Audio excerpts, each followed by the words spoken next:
Gracias por venir en un sábado en que tenemos otras cosas que hacer. Bueno, yo soy Adolfo Estrella, yo soy sociólogo, trabajo en varias cosas y entre ellas a amargarle la vida a la gente contándole cosas como las que voy a contar ahora, ¿no? Porque el tema que está detrás de lo que voy a hablar tiene que ver con crisis, tiene que ver con colapsos, tiene que ver con catástrofes, tiene que ver con una situación compleja desde el punto de vista medioambiental, ¿no?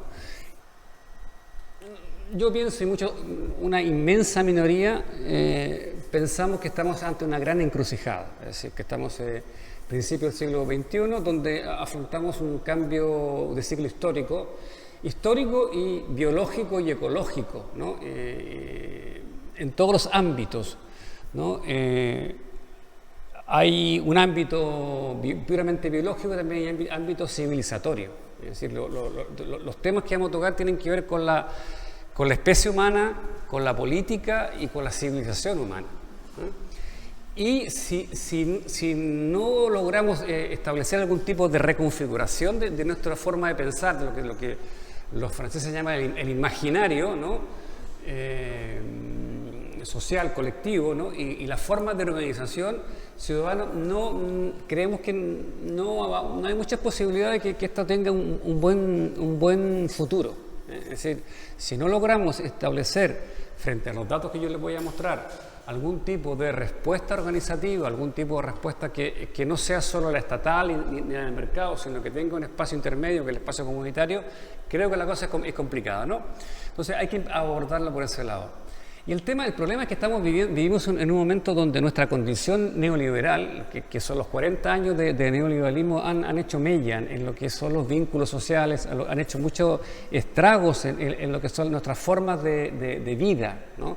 Y entonces ese es el punto de partida. O sea, el punto de partida es, tenemos unos problemas medioambientales importantes y sin embargo las respuestas estatales han sido muy malas. Veremos los datos, o sea, todas las estrategias estatales, todas las COP, las CUP y los acuerdos de París y el protocolo de Kioto y de donde quieras que no ha servido prácticamente de nada. Y es duro decirlo que a nivel estatal y empresarial no se ha conseguido aquello que su mismo objetivo se planteaba, ¿no? Y el tema es que se nos acaba el tiempo. Estamos un poquito acelerados. ¿Por qué? Porque las cosas que están pasando son importantes, ¿no? Se nos acaba el tiempo para repensar nuestro modelo y cuanto más insistamos en él, menos posibilidades tenemos de construir lo destruido. La Tierra tiene límites, el tema famoso del límite de la Tierra. La Tierra, esta idea de la infinitud, ¿no? Que nos metió el productivismo, tanto de izquierdas como de derechas, o de derecha como de izquierda, de que la Tierra era una cosa infinita que podríamos seguir explotándola y explotándola y explotándola. Y de hace ya varias décadas alguien nos dijo, oye, ojo, esto tiene límites. Los recursos se acaban, no podemos seguir contaminando como contaminamos, el agua se acaba, el petróleo se acaba, se termina la vida biológica y la biodiversidad, en fin, y hay una serie de avisos entonces la Tierra tiene límites y no podemos seguir viviendo de espaldas a esta realidad, confiando ciegamente en la tecnología y la modernidad. Nosotros vivimos un modelo que nos dijo que veníamos de un pasado malo a un futuro bueno y que la tecnología nos iba a salvar de esto y no nos preocupemos porque siempre algo harán, ¿no? Esa idea de que la ciencia y la tecnología algo hará, siempre habrá si hay un estropicio, bueno, alguien inventará la solución. Eso no va a pasar. O sea, eso es importante que asumamos que la tecnología no nos va a salvar. No hay, y si seguimos pensando en enviar naves a Marte y extraer minerales de la Luna, es seguir los delirios de los dueños del mundo. O sea, Elon Musk lo puede pensar, Bill Gates lo puede pensar y están invirtiendo en eso, pero es la típica salida escapista de una situación. Y además que hacer eso implica reconocer que aquí no hay solución, o sea, que es importante. O sea, se sale hacia allí porque se dice que aquí no hay más alternativa. Y eso creo que... ¿Y cuáles son los 4 grandes síntomas que están interrelacionados, ¿no? En general se habla del primero, se habla de cambio climático. Nosotros hablamos de caos climático, porque La idea de cambio te da la sensación de que es una cosa paulatina, que sigue una cierta lógica, una cierta línea, y en cambio lo que está pasando no es eso. Está pasando lo que se llama en teoría la catástrofe, cambios disruptivos, ¿no? Esta mañana hablamos con Roberto, yo le decía la teoría de las catástrofes, por ejemplo, pone como modelo las grietas en la pared. Una grieta en la pared, aparece un puntito y de repente se quiebra hacia arriba, después baja, ¿no? Las grietas nunca son predecibles. Hay modelos predictivos, en fin, pero en general significa que son rupturas discontinuas, ¿no? Entonces, eso está pasando con el clima, entre otras cosas, ¿no? El clima es que no es que haya un cambio, es que hay menos frío y hay más calor. El problema es que habrá globalmente más calor, con zonas de muchísimo calor y zonas hasta de frío, por ejemplo, ¿no? En zonas que va a llover muchísimo más de lo que llovía antes. Entonces el tema es que es el problema. No es el problema que haya un cambio paulatino, porque eso uno se adapta, en fin, bueno, te mueves, no. El tema, no sabemos los plazos, no sabemos la estructura de esos cambios y por lo tanto tenemos dificultad de adaptación. El segundo, una cosa que se habla poco, que es el agotamiento energético. Ese es un tema que el cambio climático copa como todos los temas, la gran preocupación, las conferencias, ¿no? La descarbonización, todo eso. Sin embargo, hay un punto importante, el petróleo se acaba. Y con ello se acaba el petróleo, también el gas y el carbón, que son los tres grandes combustibles fósiles, ¿no? Que son los grandes productores de dióxido de carbono también. Eso tienen también un límite, porque todo en la Tierra termina, no hay, el planeta está cerrado y se termina, ¿no? Entonces, y las otras que son las famosas tierras raras, que después voy a explicar, que son los componentes de todo esto. Las tierras raras son unos minerales escasísimos, no son tanto que sean escasos, sino que están muy distribuidos. No hay grandes minas de eutomio, leuterio, no sé, son unos nombres rarísimos, ¿no? Sino que están muy distribuidos y cuesta mucho sacarlas. En segundo, hay una contaminación generalizada de las aguas y fundamentalmente de la biosfera, de la atmósfera y de las aguas y de las tierras, ¿no? Es una gran contaminación que no se ha detenido. Y la cuarta, que también es muy grave, es la gran pérdida de sociodiversidad, de biodiversidad, de sociodiversidad, incluso también de geodiversidad. Es decir, las grandes explotaciones mineras están consumiendo recursos mineros de la tierra. Y estamos disminuyendo la cantidad de minerales que hay en la Tierra. Entonces, biodiversidad, sociodiversidad, en el sentido que hay una disminución de la diversidad cultural por el centralismo del modelo dominante que homogeneiza las culturas a partir de la imposición de un modelo productivo fue altamente intensivo el uso energético. Entonces tenemos cuatro grandes cosas que las que voy a ir desarrollando, ¿vale? Bueno, y esto lo apliqué en el mundo de esos cuatro, pero aquí en Chile lo tenemos ya. Ustedes viven aquí en la quinta región, saben que en Petorca no hay agua hace tiempo, que la vida con Aljides es hace tiempo, con Camino Aljides, o sea que ya tenemos el desastre, lo tenemos ya, ¿no? Cerca, no es que estemos inventando esta cosa, ¿no? Y en el caso de Santiago era previsible, cualquiera que haya viajado de los últimos 20 años desde otro país y aterriza en el aeropuerto de Pudahuel, se da cuenta de que Santiago está en un desierto. Y que el agua de Santiago no le corresponde por cuenca, está sacando agua de una cuenca del lado, que es la cuenca del Maipo. Es decir, todo el tema de la bioregión, ¿te acuerdas que hablaba otra vez Roberto? ¿No? El tema de región no se contabiliza, no hay una cero análisis y propuestas de vida a partir de las condiciones específicas de los asentamientos humanos en su contexto natural. Eso es lo que no está y esas son las consecuencias. Y las probabilidades que Santiago tenga razonamiento son obvias, se veía venir. Y ojo con estas cosas, porque no es por consumo humano, el consumo doméstico. Eso hay que tener mucho cuidado con eso. El consumo doméstico, del conjunto en el mundo y en Chile, de los consumos de agua, son 70% prácticamente, 60% agricultura, 20% minería, y el consumo humano para agua eso no pasa, depende de los países, en fin, del 5 o 10%. Entonces, es muy bajo la influencia individual. Otra cosa es que haya responsabilidad individual, que es distinto. Así, podemos hacer una campaña de control del consumo de agua individual, pero no porque tenga efecto en el conjunto, el paquete global. No es por eso. O sea, y en el caso de Chile es la agricultura. Y puedo decir, bueno, que es para producción de alimentos. Sí, el problema es que el modelo económico chileno de agricultura es agroexportador. En el fondo nosotros estamos vendiéndole agua a los chinos. En cada cereza, en cada guinda que le exportamos a China, lo que estamos exportando es agua y sol. Y en cada palta que se exporta acá, exportamos agua y sol, y trabajo mal pagado, evidentemente, ¿no? Ese es el tema. Entonces, si reducimos toda la producción a sus recursos básicos, vemos que es agua, fundamentalmente, con radiación solar. Eso. Hay un tema que Yayo Herrero es una ecologista española que dice: nuestra civilización tiene un enorme problema. Cree que progresa, ¿no?, mientras se destruye a sí misma. Cada aumento de la producción, cada aumento del Producto Interno Bruto, ¿no?, el famoso PIB, ¿no?, o Interior Bruto, depende de la traducción, es un indicador de destrucción. O sea, mientras más, porque el Producto Interno Bruto mide producción. Para que haya producción tiene que haber consumo. Para que haya consumo y tenga que ser positivo, tiene que aumentar cada vez. Mientras más produces, más gasto energético. Mientras más produces, hay más desechos y contaminación. Hay una correlación altísima entre riqueza, entre comillas, riqueza de los países y daño ecológico. Y entre las clases sociales.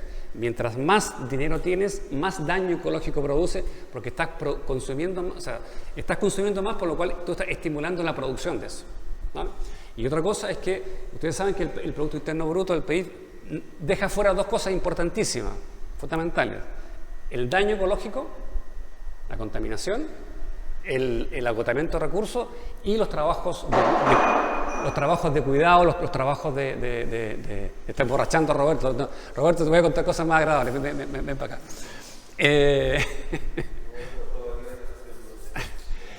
Entonces, es una medida de la destrucción. Es una medida de destrucción. Unos datos: la humanidad está consumiendo una cantidad de recursos naturales equivalente a 1,6 planetas. Eso está en la famosa huella ecológica o la huella de carbono. O sea, estamos consumiendo más de lo que tenemos. Si se sigue con esta tendencia, en 2050 habrá 2,5. O sea, es inviable. O sea, este modelo de producción y consumo es inviable. No hay por dónde. No hay por dónde leerle más, ¿no? Otra cosa que quieras escucharlo, ¿no? Una civilización se acaba y hemos de construir otra nueva. Las consecuencias de no hacer nada o de hacer demasiado poco nos llevan directamente al colapso social, económico y ecológico. Pero si empezamos hoy, todavía podemos ser protagonistas de una sociedad solidaria, democrática y en paz con el planeta. Manifiesto la última. ¿Perdón? Ese concepto de consumir más de lo que podemos. Sí. Igual es un concepto un poco etéreo en el sentido de cómo podría consumir más de lo que tenemos. O sea, yo lo pienso, para que tú lo entiendas, lo entiendo como que en el fondo nos estamos comiendo, dicho en términos económicos, el capital. O sea, en el sentido de que estamos haciendo algo que ya no es posible. Estamos sobre un consumo que primero no tiene posibilidad de recuperación, punto uno, evidentemente. ¿Cómo? Estamos con sobregiro. Exactamente. Que explicaran un poco porque en el fondo, en términos concretos, no podemos consumir algo que no existe. Entonces, Pero es que, ¿qué es lo que estamos consumiendo 0,6 veces más? espera que yo quiero, pero la metáfora de un crédito. Tú estás con un crédito consumo y tú estás consumiendo y vives como te compras el auto, te compras la casa, te compras lo que sea, pero ese dinero no está, hay un hueco ahí que está sobre una irrealidad. Eso es. Pero el tema es que mientras tanto no pasa nada, porque yo puedo vivir con mi crédito consumo y perfectamente puedo consumir y estoy contento porque consumo como mi vecino. Pero si por ejemplo, fíjate que aquí en Chile que la gente compra alimentos con tarjeta de crédito, ¿no? Eso es lo mismo. Tú estás viviendo con algo que no está, que está, pero que no está. No sé, y el problema que es ese, el problema que es importante eso, Claudio, porque eso significa que, y hablamos del tema del imaginario, nuestro imaginario, ¿no? Pensamos en que estamos bien y que estamos, ¿no? Nos olvidamos, nos acordamos por la noche que tenemos el crédito, pero en general durante el día no nos acordamos del crédito, ¿no? Lo mismo esto, o sea, hacemos como si esto viajamos, la idea esta, por ejemplo, de la gente que ahora considera que lo normal es el viaje de novio a Cancún, ¿no? O sea, o a la Ribera Maya, ¿no? Y eso es inviable, o sea, eso no. La otra vez me mostraban unas imágenes en Europa, en un momento X, había como 15 millones de personas en ese momento 15 millones de personas volando en el aire. ¿Y te das cuenta? Un país, Europa, con todas las conexiones al mundo, habían con 15 millones de personas arriba de avión. Significa, lo que significa eso de gasto energético, de consumo, de contaminación. O sea, gasto energético, los aviones son los que rompen más el tema de las capas, todo eso. Imagínate, 15 millones, eso es inviable, eso no va a poder ser más así, no puede ser más así, eso, no.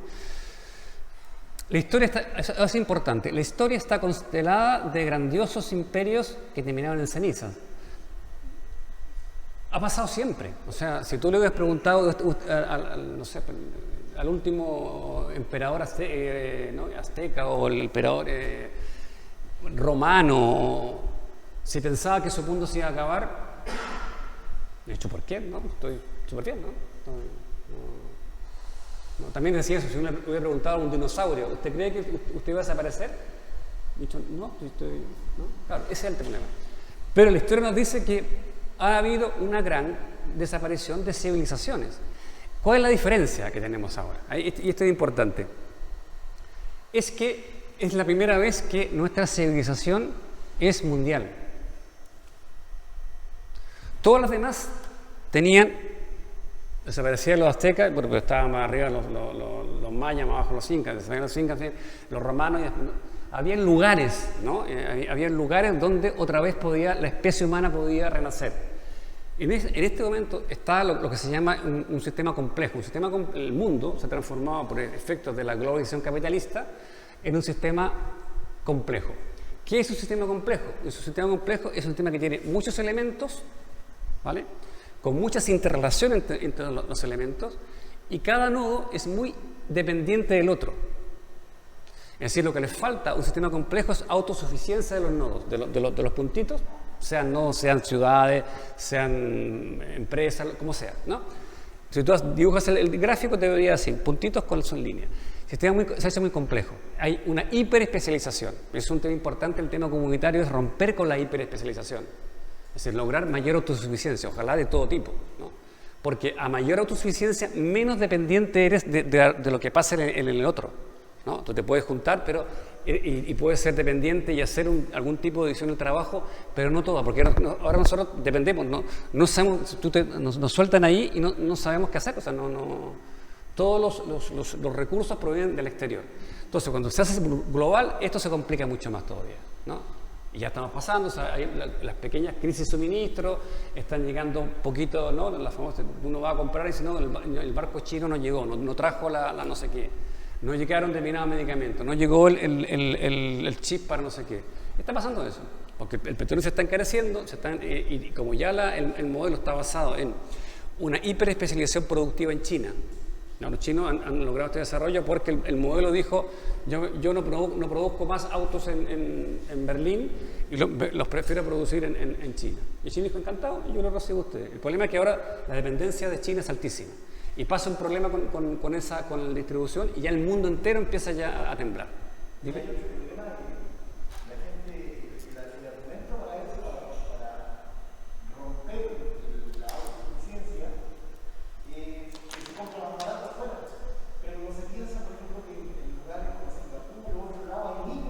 Sí, claro. Entonces el ser humano no toma esa conciencia de que ese producto tiene un valor menor porque hay un tremendo deterioro de la Sí. O sea, toda la tercerización que no hay conciencia de eso porque no se habla. O sea, no hay conciencia y también es lo mismo, o sea, prefiero no pensarlo. O sea, nuestra ropa está producida con unas condiciones laborales menesterosas, ¿no? Nuestra ropa y además hay una... Ustedes saben que la ropa es uno de los elementos más contaminantes que hay, ¿no? Pues sobre todo con la producción de microplásticos, por el roce. O sea, y en el desierto de Chile hay miles de toneladas de ropa que está desperdiciada, o sea, sobró. Porque hay una cosa, el productivismo y el consumismo capitalista es una máquina de producción de desechos, ¿no? Y va a ser siempre así, y después veremos, incluso con la famosa economía circular, o sea, son son ilusiones en general. Lo puede tener a nivel pequeño, pero a nivel global no existe la economía circular, ¿no? Hay una cosa que se llama la entropía, que muchas cosas se destruyen, o sea, lo que se construye, tú no puedes volver atrás. Tú haces plástico del petróleo, pero no puedes hacer el petróleo del plástico. Eso es un proceso irreversible, ¿no? Entonces las economías circulares tienen sus límites. No se va a pasar esto. Es más tarde de lo que creíamos desde el punto de vista climático solamente. Puse 4 cosas, ¿no? Climático. Lo más probable es que nos estemos dirigiendo hacia una Tierra considerablemente más caliente y que lo estemos haciendo rápido. O sea, los datos del calentamiento son bastante inquietantes, ¿no? Observaciones recientes nos colocan en una situación mucho más avanzada de lo que se pensaba hace unos pocos años. Cada vez más los informes nos dicen que la cosa es más, el famoso, ustedes saben, el gran informante aceptado por todos es el famoso panel intergubernamental de cambio climático de las Naciones Unidas, ¿no? Que ese panel, que es un conjunto de científicos que producen unos tochos así de informes que leer cada uno es para dedicarle toda la vida, hiperespecializado, cada vez ha sido más radical. O sea, al principio fue bastante muy condescendiente, con mucha cautela, estamos mal, pero todavía no tanto. Y el último, del 21, que se filtró, en fin, ya te dice que las probabilidades que el aumento del 1,5 grados, que es lo que se espera para este siglo, no va a pasar. Lo más probable es que se sobrepase eso. Y el tema del famoso temperatura es que también la gente dice, 1,5. 1,5 es un promedio mundial. Para que haya 1,5, en algún lugar de la Tierra puede llegar a 50 grados. O sea, porque otro se enfrió a lo mejor, ¿ya? Y te sale el 1,5. Pues significa que hay zonas en que van a estar con 50 grados. ¿No? Ya ha pasado, ya en diferentes lugares. Esa es la inmigración, enorme. Una de las consecuencias, como ha sido siempre en la historia de la humanidad. O sea, en la historia de la humanidad, la inmigración siempre es el proceso adaptativo más comúnmente utilizado. Lógico, estoy en un lugar que no como, me voy a otro que como, ¿no? El tema es que somos 7.000 millones, de aquí a 20 años vamos a ser 10.000. O sea, entonces el problema es que ya las cantidades que nos manejamos de población mundial son muy altas, ¿no? Sí, durante todo el siglo XIX y XX, principio del XX, se calcula que emigraron de Europa a América Latina, más de cerca de 60 millones de personas, ¿no? 60 millones de europeos que llegaron a América, más o menos. Pero sin embargo, las mayores migraciones que están produciendo en la historia de la humanidad son chinas, son internas, dentro de China. Y eso se calcula como 150 o 200 millones en los últimos 30 años han migrado internamente, ¿no? Eso por un tema de desarrollo económico, porque se han construido las grandes ciudades, en fin, ¿no? Entonces estamos hablando de esas cantidades, o sea, de muchos millones por el cambio climático y o sea, por las consecuencias del cambio climático, o sea, desastres, tempestades, huracanes y todo eso, ¿no? Y ahora, aquí la lectura, a partir de esto, como siempre, cuando cuento esto hay gente que dice, bueno, no, pues tenemos... También puedes tener lecturas más negativas y menos negativas. O sea, si tú dices migraciones, cambio climático, no hay alimento.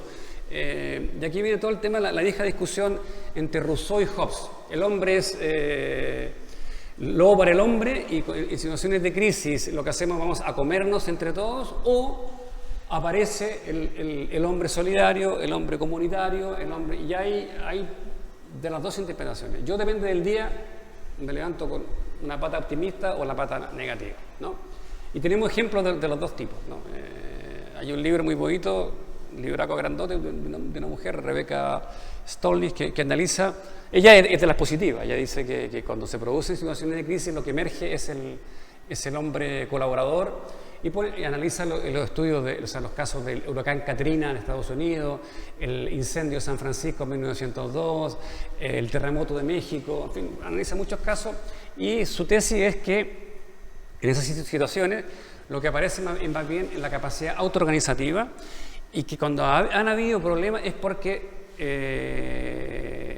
el Estado, y sobre todo el Estado militar, ha lanzado a las fuerzas represivas antes de que se produjeran los famosos disturbios que supuestamente era su función, ¿no? Siempre dice, bueno, en el momento de eso lanzamos las Fuerzas Armadas para prevenir el vandalismo, el pillaje, Si usted decide es que en general, cuando se lanzan a los milicos, lo producen más que lo logran atenuar, ¿no? Y que en general, en los primeros momentos, lo que aparece siempre es autoorganización. La gente se organiza, el caso de Katrina, por ejemplo, que además tiene otras cosas mucho más oscuras, ¿no? Son momentos, según ella, justamente de aparición, y ella aboga por el creerse que podemos superar la crisis, ¿no? De ese tipo. ¿Eh? Sí, claro.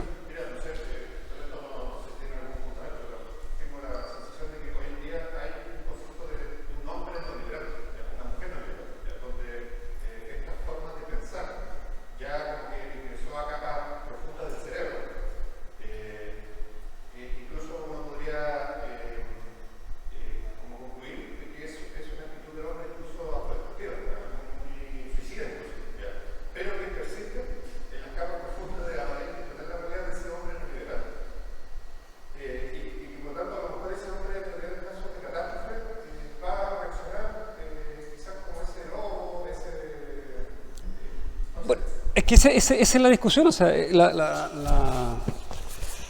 y eso, insisto, viene analizado yo puse el ejemplo de Hobbes y Rousseau, pero desde siempre ha estado esa idea, ¿no? Y de hecho, la justificación del poder estatal, la justificación del poder militar y policial está basada en eso, o sea, está basada en la idea de que cuando vienen estas cosas, sale el bicho y el ogro, y lo que hay que hacer es controlarlo. Entonces, el argumento es, antes de que aparezca, yo estoy ahí para... Pero bueno, está lleno de ejemplos, y lo que pone Rebeca es que los saqueos han sido producidos por las mismas fuerzas represivas. Bueno, aquí tenemos cuando pasa el tema de la revuelta, ¿no? O sea, claramente, ya sea por hacerse los tontos, o porque ellos mismos fueron también, ¿no? O sea, hay mucha evidencia. Entonces, eso es el argumento, ¿no? Entonces, pero ahora ese daño, o sea, si decimos que esta crisis produce daño, ¿no? Pero ahora está muy mal repartido esto, ¿no? Primero, la responsabilidad se encuentra más localizada en los países enriquecidos. Esa es la gran paradoja. Los que mayor contaminan, los que mayores producen los daños, cuyo modelo fue el dominante, ¿no?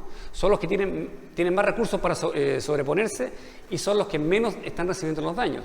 Los países africanos, ¿no? Por ejemplo, si lo medimos con la famosa contribución de dióxido de carbono, es prácticamente nada, ¿no? O sea, la contribución de Senegal a la producción de dióxido de carbono, y por lo tanto al efecto invernadero, es prácticamente cero. Sin embargo, las sequías están llegando a África con mayor intensidad que otras partes, ¿no?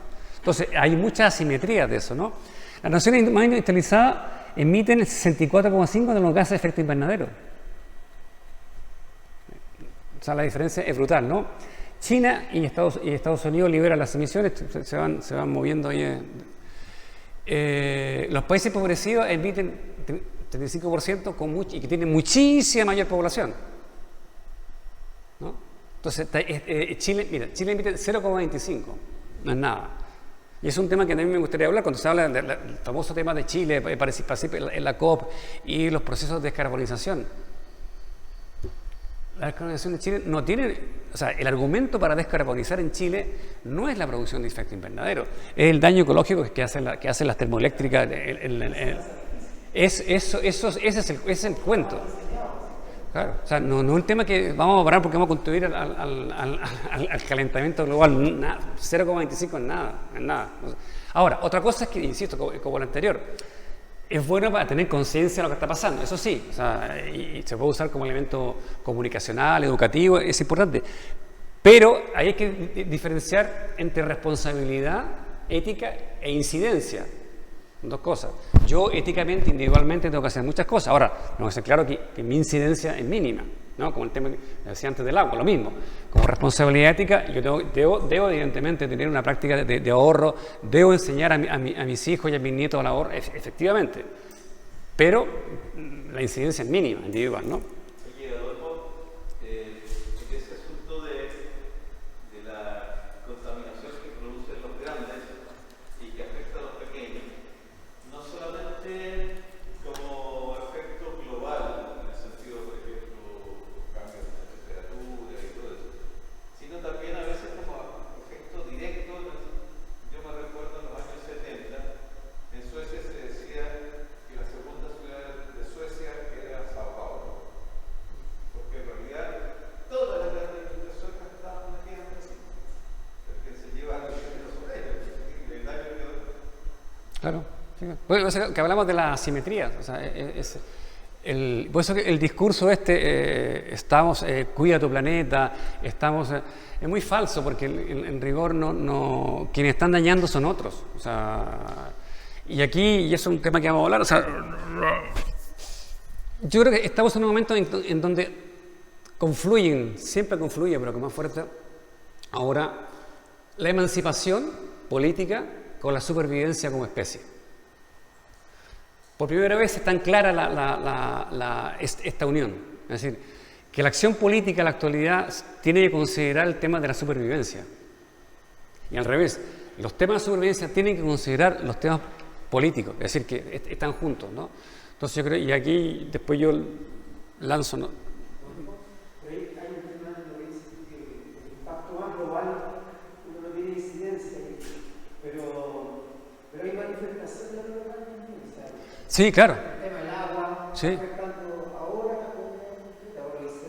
Sí, no, pero ejemplo, te insisto, o sea, el caso de Chile, o sea, el caso de Chile, y todos sabemos, la palabra no es sequía, es saqueo, es cierto, o sea, son dos cosas, o sea, confluye una modificación climática con un uso intensivo del agua, o sea, es la locura de que en Petorca, esa zona ahí, no tienes agua y además tienes un tipo de cultivo altamente intensivo en agua.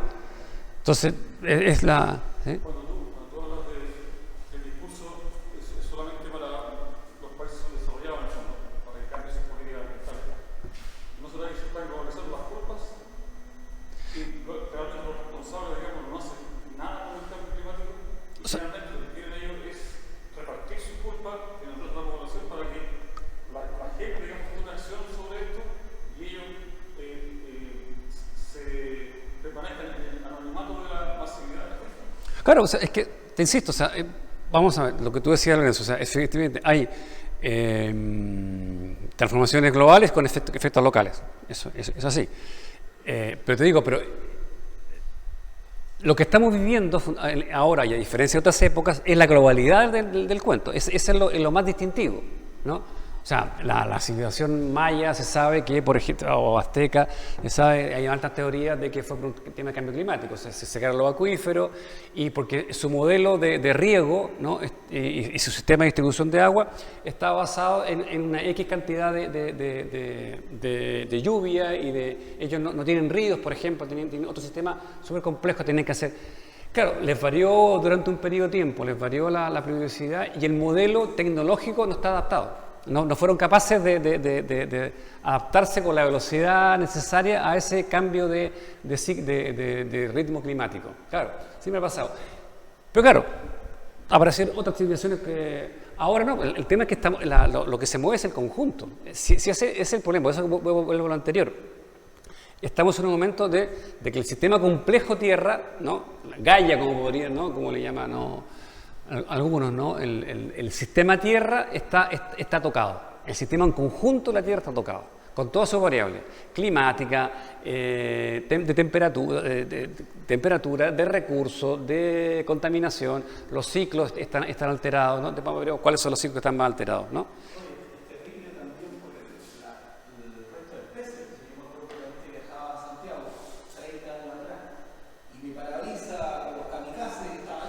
Sí. Hoy día viajo a Santiago y no choca ni un bicho con mi parabrisas. Nada. Los insecticidas que están, los pesticidas que están alrededor, es una cosa terrible. Sí, claro.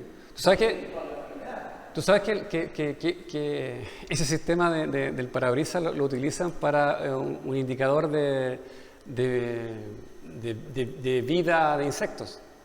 No sé si los daneses, los suecos inventaron un sistema en que eso, un vehículo lo tienen medido y dice cuántos bichos por centímetro significa tal. Claro. Yo a veces cuando recorro lugares especiales así, distintos, veo parabrisas llenos, Sí. No, sí, bueno, yo cuando le contaba esta mañana, cuando viajaba con mi padre al sur, íbamos al sur, el 100 1300, había que parar cada cierto rato a limpiarlo porque quedaba todos los bichitos reventados, ni nada. ¿No? A ver, los decrecentistas decimos, ya hemos sido advertidos. O sea, a mí me pasa y nos pasa. Yo por ejemplo, yo no hablo con negacionistas. No tengo tiempo vital. Pasé la sesentena, no tengo tiempo para convencer a negacionistas. O sea, yo a los datos me remito. Si usted no cree en eso, bueno, pero yo no me voy a convencer. O sea, porque yo creo que ya tengo la suficiente, y tenemos todo, y circula la suficiente cantidad de información para que sepamos que ya estamos advertidos, ¿no? O sea, entonces, eso es importante, no gastar saliva ni tiempo en alguien que te diga, no, que el cambio climático se debe a no sé qué, no siempre ha pasado. No te voy a decir eso porque te remito, te doy el link, búscalo y te doy los datos del IPCC o hasta el Banco Mundial. O sea, no estoy hablando de ONG ultraizquierdita, estoy hablando de los dueños del mundo. O sea, la ONU, el Banco Mundial, el gobierno inglés con el informe Stern, o sea, el gobierno conservador inglés, ellos están hablando de eso. No es que seamos los cuatro locos ultraizquierdistas que tenemos, no. Ya está, entonces digo, ya hemos sido advertidos. Ser Latouche, que es uno de los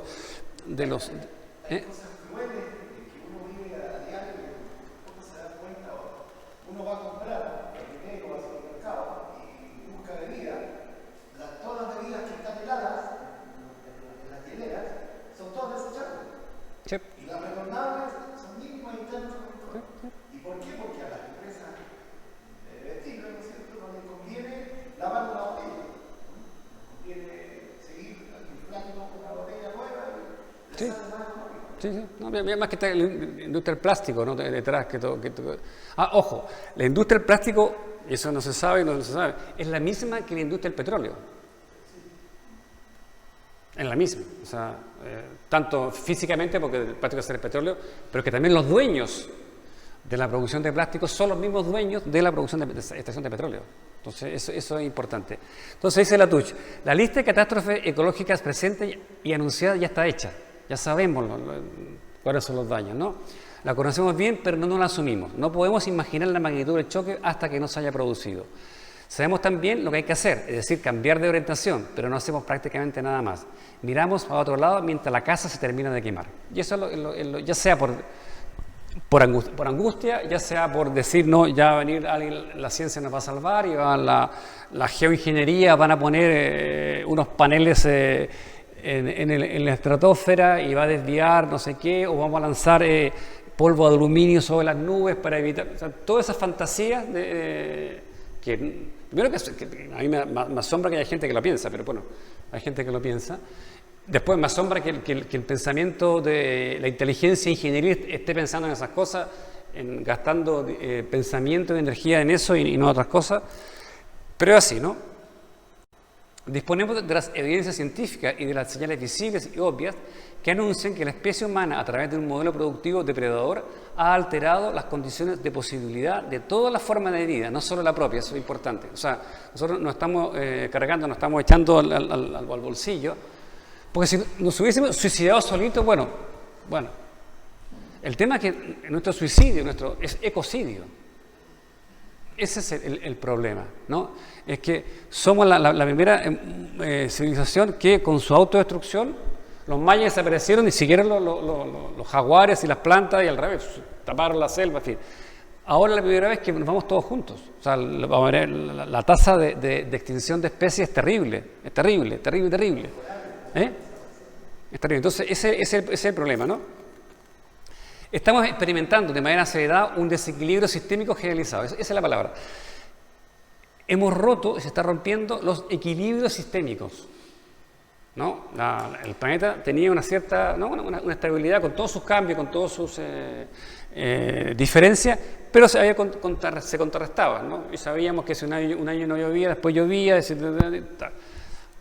Ese equilibrio inestable, pero equilibrio al fin, es lo que se ha roto. Y eso es importante entender. Y por eso que nos cuesta planificar, nos cuesta pensar qué hacer, ¿no? Porque no hay la lógica que teníamos antes. Tanto la vida social como la vida de naturaleza han entrado en un bucle de transformaciones impredecibles. Lo impredecible, estamos en el espacio de lo impredecible. El informe IPCC, estamos hablando de 2014, te digo que el 22 fue muchísimo más radical, ¿no? Y estamos hablando de los señores conservadores, de los científicos más pausados, de los que se supone que no querían alarmar y todo eso. Dice, sin nuevos esfuerzos de mitigación, al margen de lo que existe en la actualidad, ¿no? Incluso llevando a cabo una labor de adaptación a finales del siglo XXI, el aumento de 1,5 grados parece ya inevitable. Incluso aunque dejáramos de... Es un tema. Si hoy día dejáramos de emitir ahora, se parara así, ¡pum!, cosa que es imposible, ya así el aumento de dióxido de carbono y por lo tanto de temperatura media va a sobrepasar esa, ¿no? Y lo dicen ellos. Aprovecho de decir la diferencia entre mitigación y adaptación, ¿no? Mitigar es actuar sobre las causas de algo y adaptarse es eso, adaptarse ya a los efectos de algo. Tú con la mitigación actúas sobre las causas. Por ejemplo, para mitigar el efecto invernadero, la acción de mitigación es bajar la producción de dióxido de carbono. ¿Cómo bajo la producción de dióxido de carbono? Cierro las centrales termoeléctricas, reduzco, Eso es mitigar. Adaptarse es decir, no, ya no pude mitigar, se pasó la vieja con la mitigación y tengo que adaptarme. ¿Qué tengo que hacer? Desde emigrar, desde respirar menos, no sé, de inventarme no sé, eso es adaptación. Entonces, son las dos cosas. Entonces, en la actualidad, y volvemos al tema anterior, a nivel individual tenemos muy poca capacidad para la mitigación. Sí tenemos una mayor capacidad para la adaptación. O sea, los esfuerzos donde debemos gastar energía social y política son más en temas adaptativos que de mitigación. Insisto, el ejemplo es de la COP. Participar en la COP para Chile no tiene mucho sentido, o sea, no hay mucha posibilidad. Y esto, mira, estos los hitos. Desde el año 60 aproximadamente empiezan ya la advertencia de decir, oye, ojo, ¿no? Uno de los primeros libros fue de Raquel Carson en 1962 que se llamaba la primavera silenciosa, que es la primera que empieza a darse cuenta que los productos químicos estaban afectando la tierra y los circuitos de la vida, nitrógeno, fósforo, en fin. La primera que dijo eso, ¿no? El famoso informe sobre el límite de crecimiento, que justamente puso la palabra, límites. El crecimiento no puede seguir. Después el informe Brundtland dijo, bueno, de acuerdo, no podemos seguir así, pero podemos hacer algo que se llama desarrollo sostenible. Es decir, nuestra idea es que sigamos haciendo lo mismo, pero con menos daño, ¿no? Y siguieron con el tema, y evidentemente que tampoco eso ha funcionado. Después todas las cumbres de la Tierra para el tema del cambio climático, los informes, el informe del famoso IPCC, el protocolo de Kioto, el Acuerdo de París, el informe... Han habido y esto pongo aquí 10, ustedes googlean sobre temas a miles de estudios, de premios Nobel, de científicos por el clima, información científica hay miles. Y todas son coincidentes. Y todas nos ha pasado que en las últimas décadas han pasado de un optimismo parcial a un pesimismo parcial, ¿no? Ese es un poco el cambio psicológico que está produciendo, ¿no? Y claro, la paradoja, las emisiones globales de dióxido de carbono han seguido aumentando y son un 60% más altas que en 1990. O sea, a pesar de todo eso, a pesar de todas las cumbres, a pesar de todo eso, en los últimos 30 años ha habido un aumento del 60%. Yo otra vez lo hablé con una persona que participaba me dijo que sí, y yo le dije, bueno, digo que es un chileno que participa y que organizó la COP de aquí y fue a la COP no, fue Edimburgo, la última, la final hicieron en Inglaterra, no sé. Sí, así. Entonces, ¿para qué vas? En mi trabajo. Entonces es una situación bastante esquizoide, ¿no? Sabiendo que no sirve para nada. En lo último fueron, o sea, la gran cosa, llegó Bill Gates, llegaron todo esto en jet privados. 400. Llegaron 400 al aeropuerto de Edimburgo y de Londres, 400 jets privados. O sea, jets privados para 20 personas, 10 personas, con un tipo, Bill Gates y su ayudante, con un gasto, o sea, un gasto de huella de carbono, o sea, brutal. O sea, esos mismos van a hablar. Entonces, esto es un show. ¿Eh? Sí, pues, es lo que hizo la Propuse bajar los aviones con gráficos turísticos, hacernos ir a Europa en buque de fuego. Casi me pegaron. La vela que decía. No, se está intentando eso. El problema es que, mira, vamos a ver el tema, ¿cuál es el otro gran problema que tenemos? Y vamos a pasar aquí. Es que todo el tema de energías renovables, la eólica, la mareomotriz, en fin. El problema es a qué demanda tienen que responder.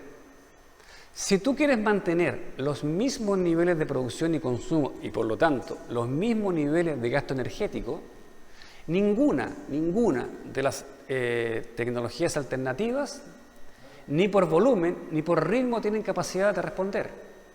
O sea, por ejemplo, tú no puedes alumbrar a Santiago con paneles solares.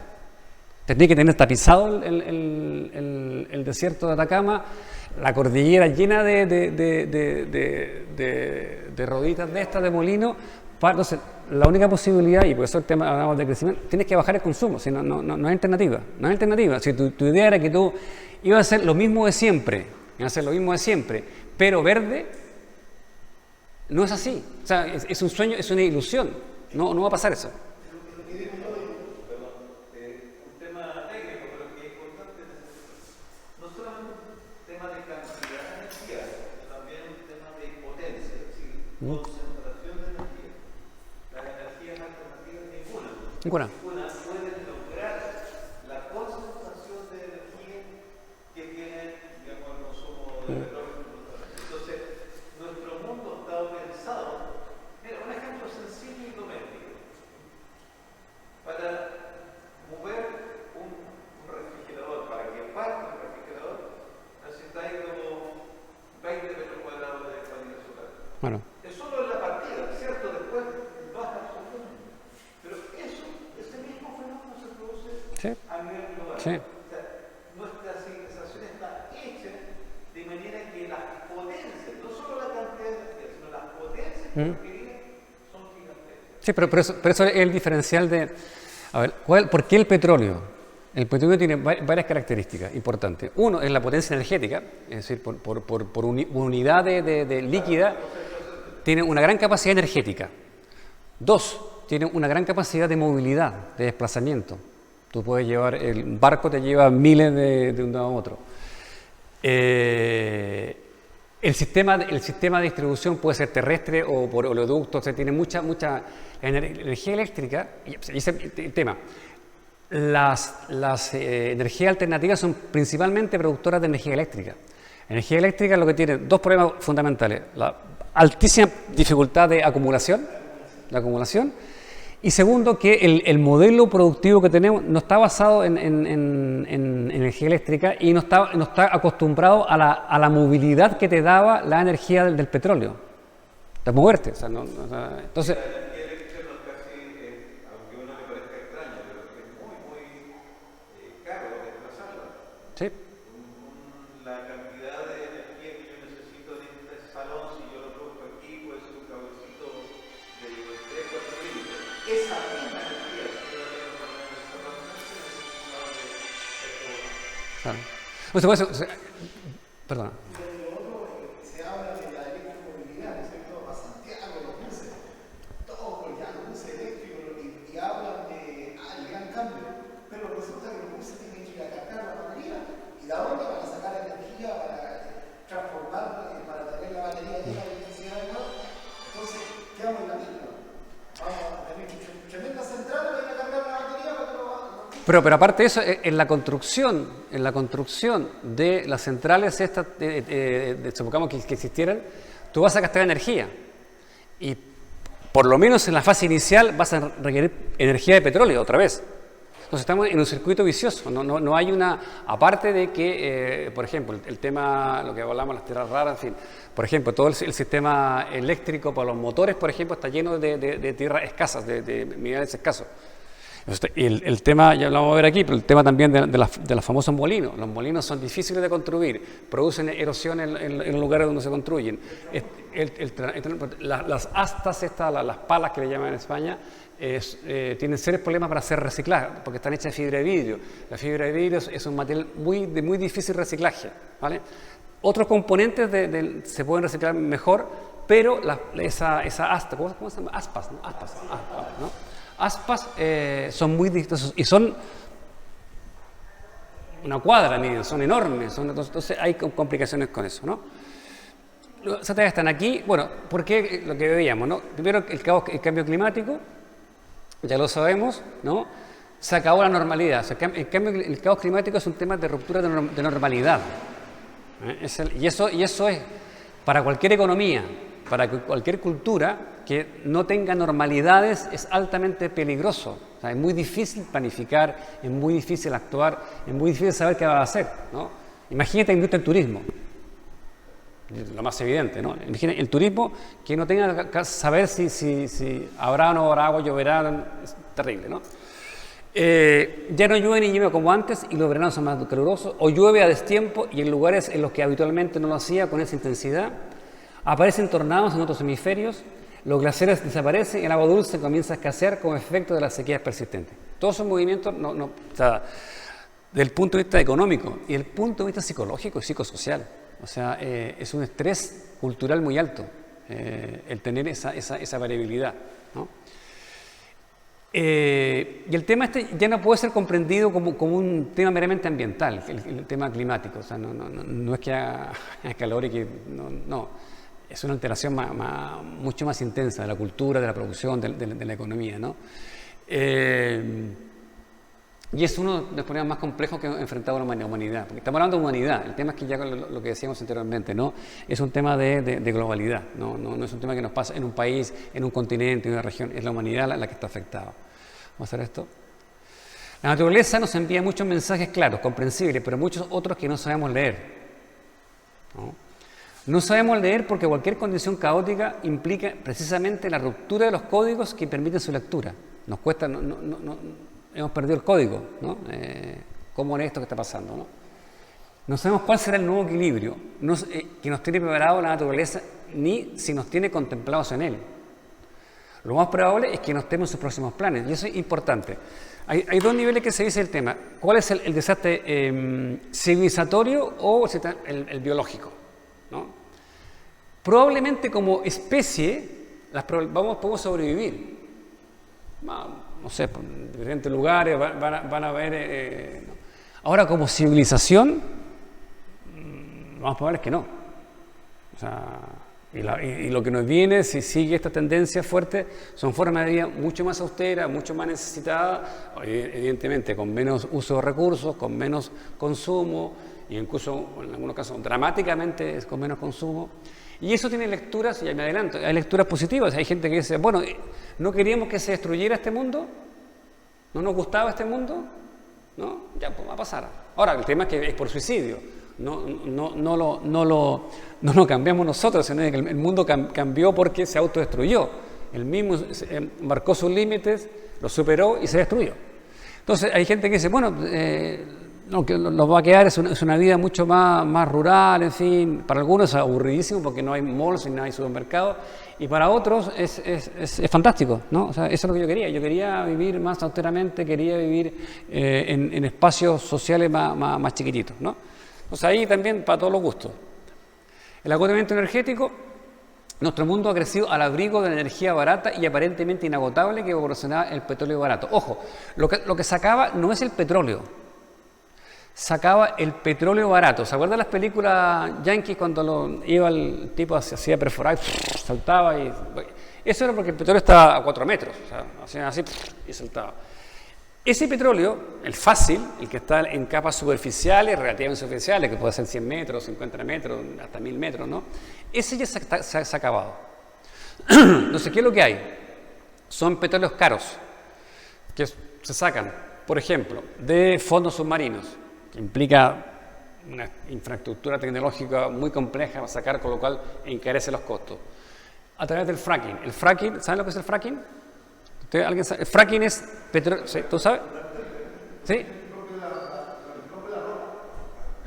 Claro, es un petróleo que en vez de ser, de tener muchos yacimientos, así, grandes vetas de petróleo, y es el que tú lo pinchabas y saltaba, está en vetitas, mezclada con otras cosas. Entonces, ¿qué es lo que tienes que hacer? Lo que hacen hoyitos, le meten arena a presión y agua, y fracturan esas cosas y hacen explotar. Entonces, ¿vale? Entonces, imagínate la energía que hay que tener, energía de petróleo para inyectarle la arena a presión, el agua a presión. Además, el agua queda contaminada, que está tirando, contamina la capa freática, evidentemente. Hay riesgo de terremotos, porque produce alteraciones, en fin, tiene una serie de problemas. Después está la famosa arena bituminosa, que sobre todo hay en Canadá y en Australia. En Canadá son ¿Perdón? Claro, entonces es una especie como una alquitrán así, y que hay que, para transformar en petróleo se requiere mucho más procesos de refinamiento, con lo cual es más caro. Entonces, insisto, no es un tema que no hay petróleo. Hay petróleo, pero con mucho mayor coste de producción, con lo cual ya muchas empresas ya están, por ejemplo, no se están explorando nuevos yacimientos de petróleo, grandotes como antes, la Shell, todo esto, están dirigiendo su esfuerzo a otro, ¿no? A intentar, por ejemplo, mejorar el refino, la productividad, en fin, con lo que hay, porque lo otro es muy caro. Entonces, ese es un dato importante. Eso es el ejemplo que Chuquicamata se cierra porque ya no se sabe rentable, ya estaba tan profundo el tema que ya la gente, tú sabes, que trabajaba y vivía todo el día ahí en los camiones, eso, ¿no? Almorzaban ahí todo el día, porque era muy caro sacarlo a almorzar. Entonces, una vez que te metías, no salías durante el día. Y por eso se cerró, pues ya no tiene sentido, ya tenés que dar muchas vueltas. Eso es lo que pasa. Hay un punto en que ya hay un punto de que la explotación no es rentable. Y estamos alcanzando lo que se llama el peak, el cenit del petróleo, que es un tipo que lo teorizó, ¿no? El final del petróleo barato, y lo que hablamos, ¿no? La arena bituminosa, el fracking, en fin. Pero esto ya, un señor que se llamaba Hubert, en los años 70 creo fue, ¿no? Lo predijo, hizo un estudio y dijo, bueno, esto va así. Y probablemente en esta época, principio del siglo XX, los 20, 30, 22 años, ya se empieza a producir el descenso, ¿no? Esa es la famosa curva de Hubert, ¿no? Entonces, eso es un dato que se ha ido comprobando con mucha insistencia, ¿no? La paradoja que el petróleo barato es a la vez la causa del crecimiento ilimitado y la causa importante del colapso, de la contaminación. O sea, justamente porque hubo petróleo barato, se produjo mucho dióxido de carbono, el petróleo más carbón, más cosas, pero fundamentalmente el petróleo, que es el 80%, se produjo. Entonces, el petróleo barato tiene esas dos componentes. Si dejamos de producir, es fantástico, hay menos producción de dióxido de carbono, pero el modelo que está basado en el petróleo se va al carajo. Entonces, hay un dilema ahí, ¿verdad? Claro. Bienvenido, pero mal venido a la vez, ¿no? Y esto es la alta dependencia de las tierras raras. Las tierras raras son 17 elementos químicos, tiene un nombre rarísimo, mira. Escandio, itrio y los grupos lantano, cerio, prasedominio, neodimio, prometeo, semario, europio, gadolino, terbio, disprosio, olmio, herbio, tulio, iterbio y lutecio. Esas son las tierras raras, ¿no? Y están fundamentalmente en los temas electrónicos, esas tierras raras. Es dos cosas importantes. Están metidos en la tecnología. ¿Y quién tiene el 80% de las tierras raras en el mundo? China. En la actualidad, el 85% de las tierras raras son chinas. Con lo cual es un poder geopolítico brutal. O sea, cortan la exportación y se acabó. Con lo cual, lo que dicen, bueno, no exportamos, pues lo producimos nosotros. Y yo los vendo yo. Que ha sido la gran trampa china, o sea, para Occidente. Los europeos dijeron, es fantástico, vamos a derivar toda nuestra tecnología, toda nuestra industria a China, ¿no? Y realmente los chinos dijeron, ok, vengan, pero vamos a aprender de esto. Y además vamos a hacer que la producción esté orientada a determinados productos. Entonces, el dominio chino es evidente de lo que viene por esta y otras cosas. ¿Mm? Y Adolfo, perdón, en el tema energético, de salir de ese tema, yo creo que es importante decir que la conceptualización del modelo es muy importante. Es decir, por ejemplo, hoy día se está trabajando fuertemente en el hidrógeno verde, que es una forma de energía de alta potencia, es decir, muy concentrada, de baja contaminación, de relativamente fácil producción. Y uno podría decir nuevamente, me voy por acá, porque ya el camino está cerrado, pero es el mismo camino. O sea, nos va a dar un rapidito, ¿Qué? pero no es el mismo camino, es el modelo.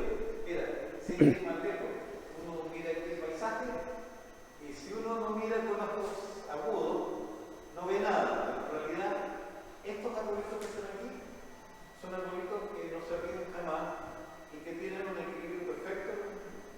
Sin embargo, son arbolitos que ven allá, que parecieran iguales, son una gran contaminación.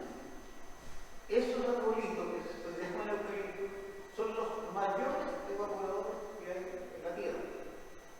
Y a nosotros nos parecen lo mismo, son verdecitos. Entonces, ese es el modelo, es lo que nuestra concepción de desarrollo, lo que está en cuestión, más allá de las soluciones tecnológicas puntuales. Claro, por eso decía que, y básicamente el tema de la demanda, o sea, fuiste el ejemplo de los árboles, es la diferencia básica entre plantación y bosque. Es básica esa diferencia, ¿no? Una plantación es una plantación,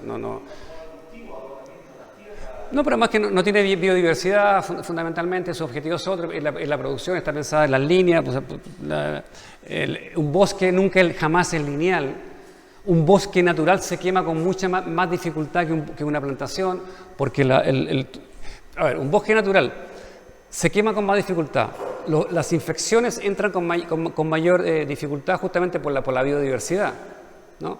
En una plantación de pino eucalipto se mete un bicho acá, un hongo acá y se mete el fuego acá y hace inmediatamente, porque no hay nada distinto, son todos iguales. Entonces, la homogeneidad no existe en la naturaleza. Y por eso la cultura humana produjo algo que no hay, ha producido varias cosas que no hay en la naturaleza. Una cosa es la homogeneidad. La fábrica, la cultura humana a través del productivismo y industrialismo inventó la fábrica. La fábrica es una repetición de lo homogéneo, son todos procesos homogéneos.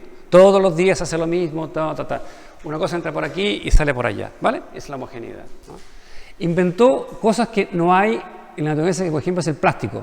El plástico, la naturaleza no sabe qué hacer con él, porque no lo produjo la naturaleza. Entonces le cuesta degradarlo, le cuesta transformarlo en algo que no sea basura.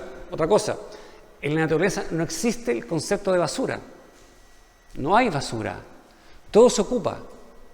Se cae un árbol, se pudre y salen bichitos. Y ese bichito otra vez, no, hay un ciclo. Tú tiras la bolsa de basura o estas cositas, que ahora en la playa usted encuentra esto por cantidades impresionantes. El mar no sabe qué hacer con esto. No puede degradarlo. Y si lo degrada, lo más probable es que se transforme en microplásticos. Y transforma en microplásticos, va a entrar en el circuito trófico, en la cadena alimenticia. Efectivamente. Entonces, ¿me entiendes? Eso, cualquier cosa, si tú tiras al mar una vaca, va a desaparecer, se lo van a comer los peces, lo que queda va a caer al fondo, y no hay nada, no pasa nada, perfecto, quedó integrado. Yo tiro esto y el mar no sabe qué hacer con ello. Entonces, la cultura humana ha inventado procesos homogéneos que no existen en la naturaleza, y segundo, materiales que no tienen cabida, lo que se llama el plástico de síntesis, ¿no? Es decir, los tipos descubrieron cómo se hacía un material, y bueno, modificamos el tema molecular y hacemos otra cosa que tiene otras características. Oye, perdón,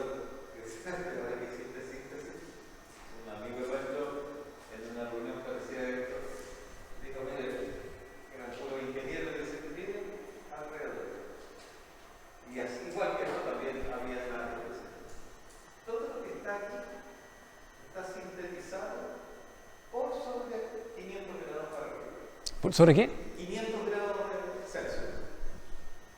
Todo lo que está allá afuera está sintetizado bajo 60 grados. Y con mucho, porque en realidad en general 40, 30, 27. Entonces, él daba esa medida, es decir, nuestra forma de hacer síntesis también es una forma antinatural. Claro. El vidrio se sintetiza que sea a 1200 grados, el cemento a 1200 grados, el fierro a 1000 grados, etcétera, etcétera. Ahí hay dos conceptos, que uno es la reutilización, ¿cierto? Y la otra es el reciclado. El reciclado es cuando tú reciclas también, estás dejando la tierra. Claro, pues sí, insisto, el tema de la economía circular que está basada en la idea de eso. Lo que hay, ¿no? Yo lo meto de nuevo, ¿no? Pero claro, el meterlo de nuevo no es gratis, es que no es gratis, te requiere otra vez energía. O sea, algunas cosas que son más fáciles, en fin, pero si tú quieres plantear un modelo circular de la economía es inviable, es imposible. ¿Ustedes esto conocen las islas de plástico? ¿Saben lo que son, no? Todos saben lo que son. Bueno.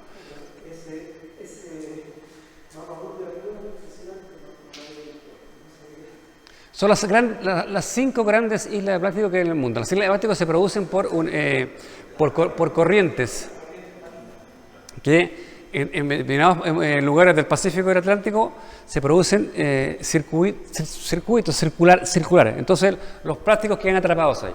Es un remolino. Hay islas de plástico del tamaño de Francia. Estamos hablando de esos tamaños. Hay islas de plástico en esos 5 continentes del tamaño de Francia, del tamaño de no sé, miles del tamaño de Chiloé, o sea, son cosas muy, muy grandes. Y eso yo creo que para mí esto es un ejemplo más de lo global del efecto antropogénico, ¿no? El efecto del hombre en la naturaleza. Tenemos ya este nivel de...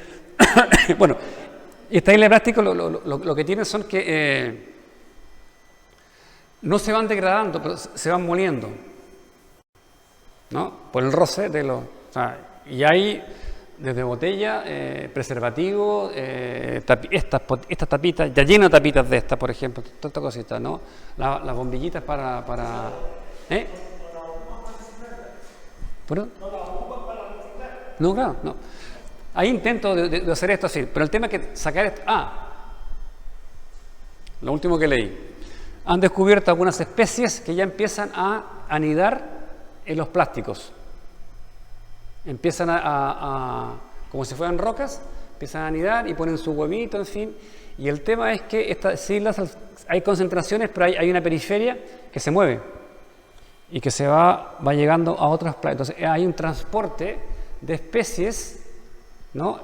Que pueden ser invasivas si llegas a otro lugar, en fin, que no se había estudiado hasta ahora. Hace muy poco tiempo se descubrió que ya se estaba produciendo la llegada de otras especies justamente que usan como transporte al plástico. O sea, te das cuenta, es otro efecto antropogénico derivado, ¿no? O sea, producimos plástico para tomar agüita esto, y el efecto final de toda esta cosa es que unos mejillones, una almeja que nacieron en Chile ahora están en la Columbia Británica, o al revés. Ese es el efecto, ¿no? Aparte de las salmoneras tenemos otro. Pero mira, esta cosa es importante, mira. El ciclo plástico, tenemos petróleo, ¿no? Transformaciones, en fin, y llegamos, y yo me quedé asombrado con esto, una máquina para fabricar botellas plásticas hasta de 10 litros, 1300 por hora. 1300 botellitas por hora. Imagínate cuántas máquinas de estas hay en el mundo y cuántas botellitas de estas se producen al día, a la hora, ¿no? Esa después llega a los supermercados, esa después llega a los grandes vertederos, grandes basureros, ¿no? Que son... claro. Sí. Sí. Y en la actualidad solo el 5% se recicla. 5% del plástico se recicla. Bueno, la otra importante es la pérdida de biodiversidad. Es probable que estemos viendo la sexta extinción masiva. En la historia de la humanidad han habido 6 extinciones masivas, ¿no? Después las voy a mostrar, ¿no? Especies vegetales y animales desaparecen a una velocidad de 50 a 200 al día. Especies, ojo, una especie pueden ser millones de individuos, ¿no? El cálculo es así, más o menos, ¿no? A un ritmo comparable al de las grandes hecatombes ecológicas, cuando cayó el meteorito y todo eso. O sea, esto estamos a una velocidad altísima. Y lo que hay es una pérdida de biodiversidad. La biodiversidad comprende los distintos tipos de vida que puedes encontrar en un área. La variedad es variedad, la diversidad es variedad. Animales, plantas, hongos, incluso microorganismos, ¿no? Otra cosa importante, nos olvidamos de los microorganismos. Ojo, que es un tema que tenemos, un tema visual del ser humano que no... Pero la vida microcelular es muchísimo más grande que la vida macrocelular. Y eso también está desapareciendo. Además que se complementan. O sea, evidentemente esta raíz de este árbol tiene en su entorno miles de millones de microorganismos que mutuamente se van beneficiando, ¿no? Y no desconocemos. Cuando sacamos el árbol no lo vemos, pero hay una vida importantísima, ¿no? El biólogo Wilson fue el que inventó, que murió hace un poquito, con 92 años murió. Inventó el término de biodiversidad, él fue el que lo desarrolló. Estimó en 2002 que de continuar la actual tasa de destrucción humana de la biosfera, la mitad de todas las especies que viven en el planeta se extinguirán en 100 años. Si mantenemos la misma tasa de crecimiento, va a pasar eso. Estas fueron las grandes extinciones, en las diferentes etapas de la historia planetaria. El Ordovícico, el Devónico, el Pérmico, el Triásico, el Cretácico ahora. Y ahora lo que se supone que estamos en ¿qué tiempo tenemos? Porque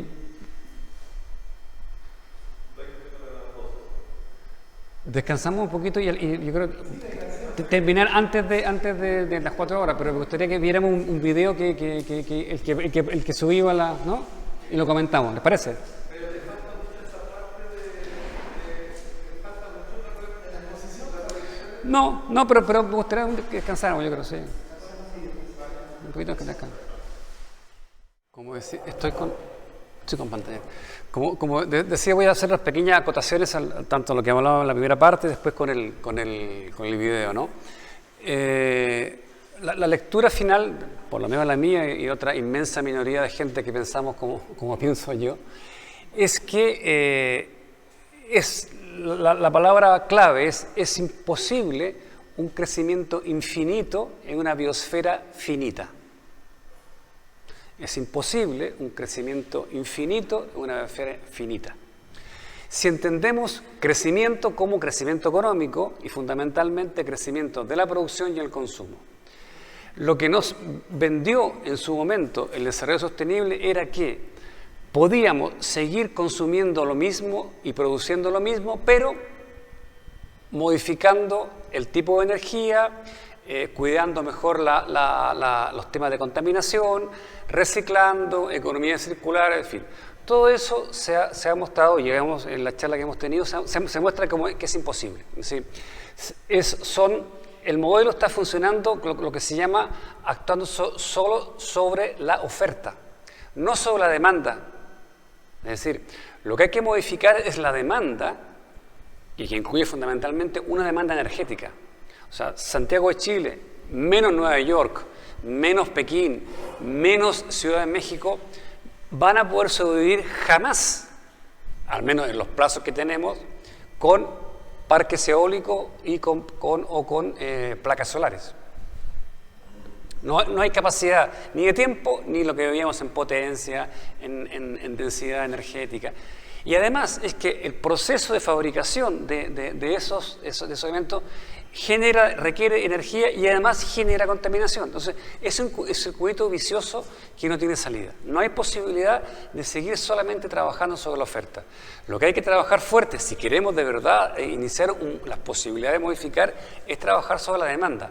No podemos hacer cosas que hacíamos antes. No se puede tener, como decíamos, a 15 millones de personas volando simultáneamente en un minuto. No se puede, no hay capacidad. Entonces, porque si seguimos con esto, vamos al despeñadero, a la caída, ¿no? Porque de manera general, dice Jorge Richman, que es un ecologista, una sociedad basada en energías renovables resultará sostenible solo con niveles de consumo energético muy inferiores a los que prevalecen en la actualidad en los países desarrollados y en los países del tercer mundo, subdesarrollados, en las capas altas de esos países, ¿no? Ese nivel de consumo no es sostenible, no existe, no hay nada que lo aguante, ¿no? Y lo que decíamos, no es posible un crecimiento infinito en una esfera finita, no es posible un crecimiento sostenible, no es viable un capitalismo verde. El capitalismo es inviable. El modelo, como decías tú, Claudio, ¿no? El modelo es inviable. No es que ahora le vamos a dar un barniz, ¿no?, ecologista y vamos a ser todos verdes y vamos a... No, el modelo está condenado porque su lógica es el crecimiento. Piensen ustedes que, por ejemplo, todo el sistema financiero está basado en el crecimiento. La deuda, el endeudarse está basado en que hay un crecimiento, que el momento B sea mayor que el momento A. ¿Y para qué requiere que se aumente? Entonces, es un continuo crecimiento. Entonces, está tan imbricado, y sobre todo ahora que el modelo financiero, el capitalismo financiero es el dominante, ¿no? El monetarista financiero, imaginemos eso. O sea, endeudarse es actuar sobre la producción futura, es apostar en que va a haber una mayor producción futura, producción y a su vez consumo futuro. Y la biosfera, lo que decíamos en el video, es una capa muy débil. La capa de la Tierra la capa de vida tiene 10 kilómetros de altitud, no hay más. Imaginemos, en todo el universo conocido, es la única capa de vida que existe. No hay ninguna otra parte de esto. Y eso lo estamos destruyendo. Ese pedacito de ahí, que incluye la biosfera, el agua, el aire, en fin, ¿no? Y esa masa está desapareciendo, ¿vale? ¿Y por qué? Porque nuestras sociedades vincularon su destino a una organización basada en la acumulación ilimitada. O sea, cuando no hay crecimiento es drama, la economía no creció o creció menos del 2,5 o menos del 1,5, que fantástico, ahora estamos en el 8, ¿no? Toda la obsesión, de hecho la profesión de economista está basada, alguien me decía, deberían haber entonces economistas decrecentistas. Sí, posiblemente. O sea, ¿cómo hacer que haya un pensamiento económico que no esté basado en el crecimiento? ¿No? En todas las escuelas del mundo se enseña de economía, se enseña que lo que tienen que hacer es crecer, que eso lo garantiza. Si se crece, hay mayor dinero en circulación. Si hay mayor dinero en circulación y más empleo. Si hay mayor crecimiento, los estados recaudan más impuestos. Con eso, y ahí está el keynesianismo, ¿no? La versión de la izquierda, ¿no? Que dice, bueno, crezcamos no para que tengan los ricos, sino para que el Estado tenga más dinero y que ese Estado pueda repartir. Pero es la misma trampa, es la misma idea. O sea, tienes que hacer crecer. Entonces, la vuelta y los modelos keynesianos tienen eso, ¿no? Y veíamos en el video, salió la gran aceleración, ¿no? Decíamos que a partir de 1950, y que, ojo, 1950 empieza lo que supone el gran periodo luminoso de la historia de la humanidad. Estado de bienestar, ¿no? Crecimiento de las clases medias, viajes, consumo más, ¿no? Que llegue a diferentes... Y justamente coincide eso con el mayor momento de crecimiento del dióxido de carbono. Mira, 1950, ay, no se ve, perdón, no ven todo plata. ¿Cómo saco eso de allá? Ahí está. Bueno, aquí no se ve bien, pero hay una línea horizontal bajo que dice hasta ahí. Desde el nacimiento de la vida, de la historia del planeta, eran los niveles de producción de dióxido de carbono. Y en 1950 hace ese salto. aproximadamente, 1950, ahí. Es decir, durante toda la historia de la humanidad hay un nivel X de dióxido de carbono en la atmósfera y ahí empieza a subir. Y entonces está vinculado, por ejemplo, con el aumento de la población, 1950, aumento del Producto Interno Bruto real en la mayoría de los países dominantes, inversión extranjera, están con G, pero está mal escrito, aumento de la población urbana, uso de energía primaria de combustibles fósiles, consumo de fertilizantes, grandes represas, uso del agua, producción de papel, transporte, telecomunicación y turismo internacional. Mira, todos esos indicadores coinciden con 1950, el salto, y con el peor momento de producción de dióxido de carbono. Entonces, el tema que estamos vinculados a un modelo de desarrollo que requiere esto, el crecimiento, y simultáneamente por ese crecimiento estamos en una situación de crisis medioambiental. Esa es la lectura fuerte de esto. El mito de energías renovables, lo que hemos dicho, el caso de la eólica específicamente, están pensados para responder a la misma demanda actual, no tienen capacidad de sustituir ni en escala ni en ritmo a los combustibles fósiles, requieren de energía fósil para su construcción y transporte, su construcción genera erosión, usan intensivo de tierras raras, que tienen 30 años más o menos de vida útil, un generador, o sea, hay después que reemplazarlo, pero también muy difícil reciclaje de algunos de sus desechos. ¿Sí?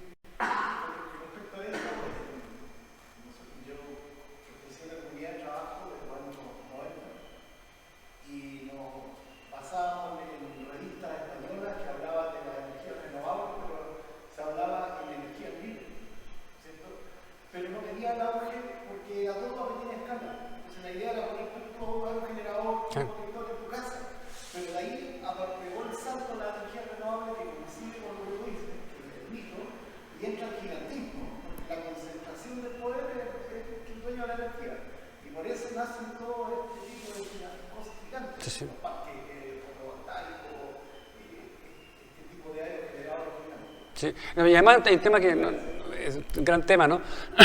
el tamaño adecuado. A mayor, unos temas de las grandes producciones energéticas es que para funcionar requiere de una alta centralización, son muy poco democráticas, por ejemplo. Por ejemplo, en la energía nuclear, una de las cosas que tiene, aparte de los peligros y ¿no?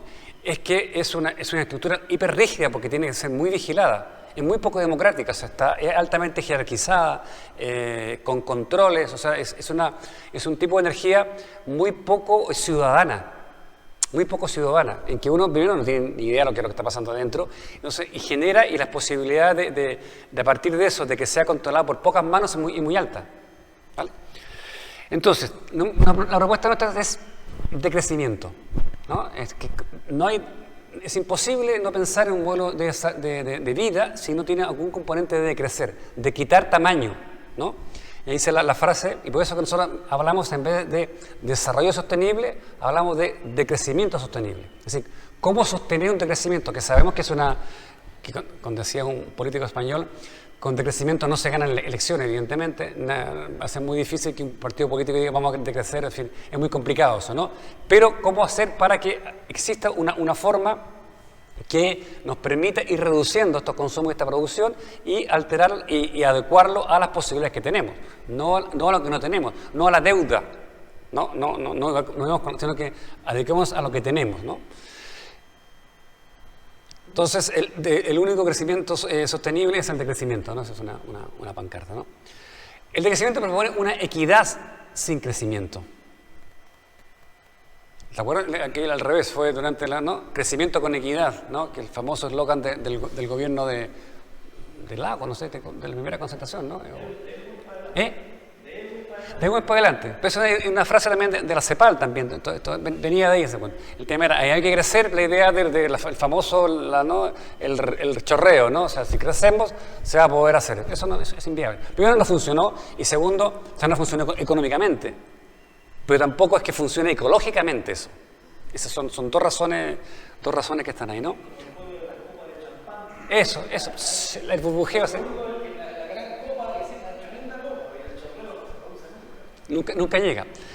Entonces, el decrecimiento pone en duda el imaginario capitalista que domina el planeta, cuestiona el motivo central según el cual nuestro destino es el aumento imparable de la producción y el consumo, muestra el impacto catastrófico de la lógica capitalista sobre el medio ambiente y sobre la vida de los seres humanos, y propone aprender a producir valor y felicidad reduciendo progresivamente materia y energía.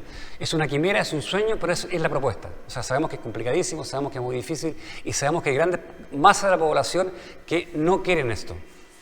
O sea, hay una gran masa de la población que lo que quiere es malls, carreteras de 28 pistas, cambio de auto todos los años, cambio, por supuesto, de estas cosas todos los años. Eso lo sabemos. Y esa es la gran resistencia que tenemos. Hay un imaginario consumista, hay un imaginario de vida que atenta con cualquier lógica que el que podamos mostrar, ¿no? Y ahí va a tener el poder mediático, las comunicaciones con el marketing. Sí, claro. Todo eso está ajustado. Entonces, el decrecimiento esboza los contornos de una sociedad menos consumidora de recursos y modos de vida basados en la austeridad voluntaria. Ese es un concepto que se aplica mucho en crecimiento, la austeridad voluntaria.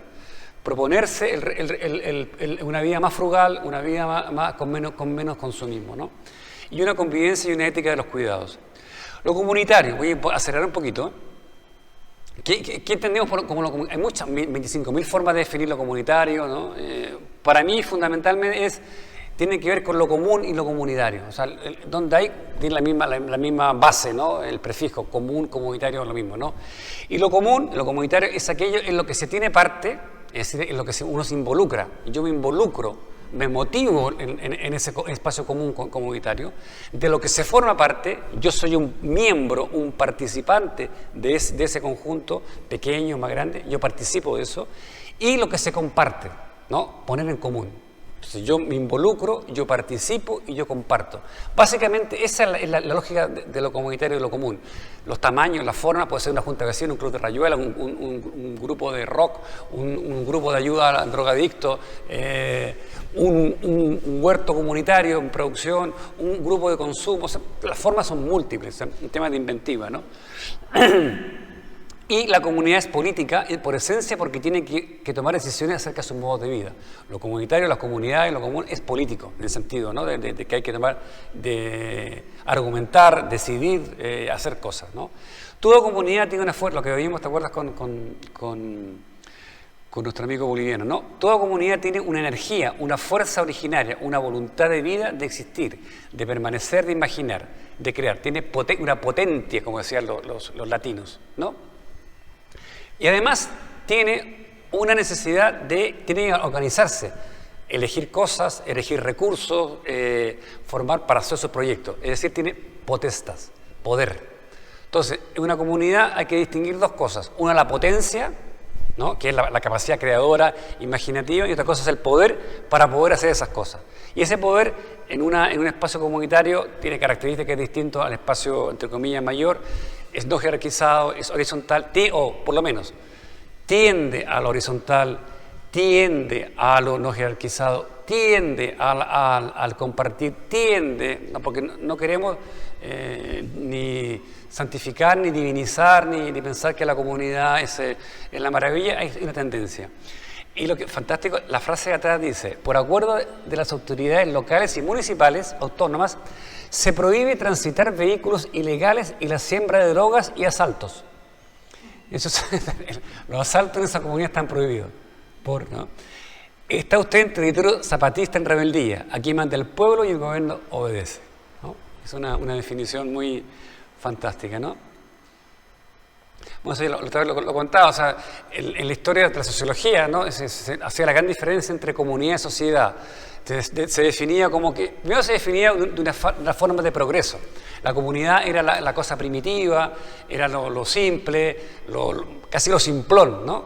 Y la sociedad ha ido avanzando y construido sociedades, justamente, que eran más elaboradas, con mayor división del trabajo, instrumentales, más racionalidad, más táctica, ¿no? Había una toma de decisiones más sofisticada.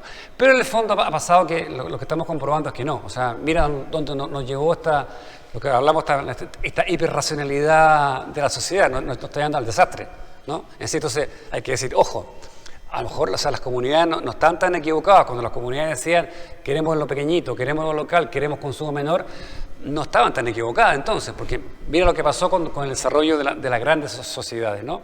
Están juntos, ¿no? Entonces, dice que y las comunidades además coexisten con las sociedades, no es que estén fuera, también están dentro, ¿no? O sea, podemos hacer esto una comunidad, esta Junta de Vecinos es una comunidad metida en la macro sociedad. Entonces, no hay un tema de antecedente histórico, sino que hay una implicación. En la sociedad moderna y postmoderna, en sus intersticios y en sus márgenes o en el propio corazón de sus procesos constantemente se recrean relaciones comunitarias, importante. Son relaciones comunitarias y lazos que se salen de la lógica del mercado y del Estado, ¿no? Los dos grandes formas organizativas en que vivimos.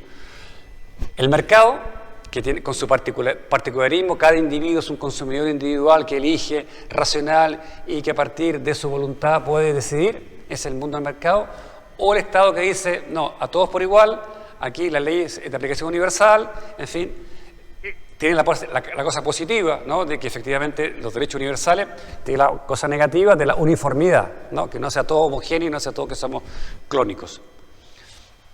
Lo común y lo comunitario nacen de las interacciones recíprocas y proporcionales entre los iguales y diferentes.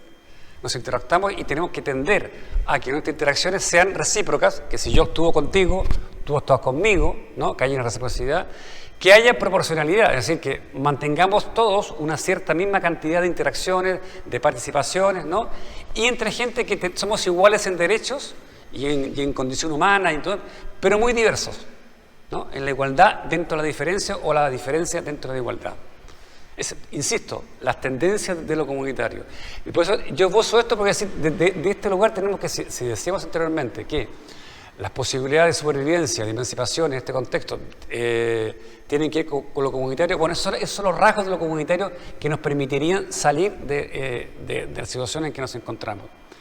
Cuanta más participación hay de los miembros singulares en la comunidad de la vida, cuanto más se cumplen las reivindicaciones singulares y comunes por convicciones razonadas, el poder de la comunidad se transforma en una muralla que protege y en un motor que produce e innova, ¿vale? Las comunidades son pequeñitas. La única posibilidad de las comunidades para ser más fuertes es federarse.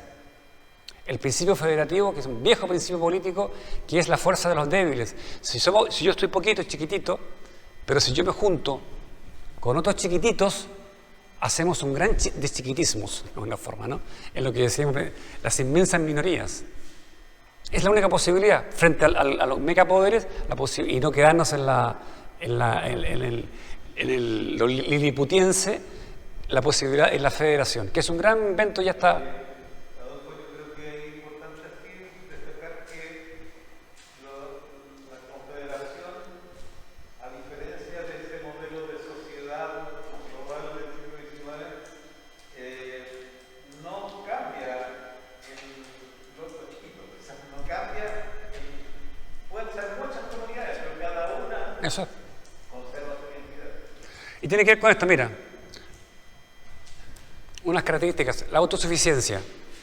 Es decir, y la autosuficiencia implica mantener sus características, ¿no? Fundamental, lo que decíamos. Si los nodos están demasiada dependencia, cuando hay corte de colapso, quedamos desgajados y sin tener los recursos. Entonces, y puede ser autosuficiencia energética, autosuficiencia alimenticia, autosuficiencia informacional, autosuficiencia de lo que te quieras. Es una palabra muy amplia, va a depender de las características que tenga cada unidad.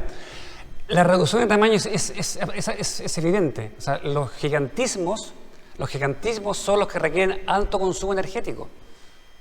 Para mantener mega estructuras se requiere, y es justamente lo que no tenemos, lo que empezamos a no tener, ¿no? Reducción de interacciones. Vamos a tener que la humanidad hasta hace 40 años no viajaba todos los años 1000 kilómetros o 20.000. Entonces no ha pasado esto. O sea, hemos naturalizado una hipermovilidad. La hemos naturalizado, que ahora podemos, ¿no? Con 5 horas.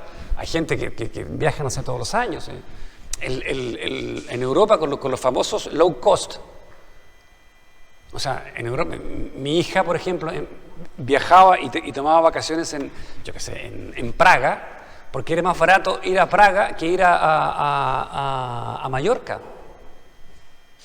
¿Te das cuenta? O sea, y la huella energética, la huella de carbono de ese simple viaje de un adolescente o una joven con sus amigos era infinitamente mayor, por eso, porque era barato. Era el famoso petróleo barato. 22, o sea, oferta, 15 euros a Londres.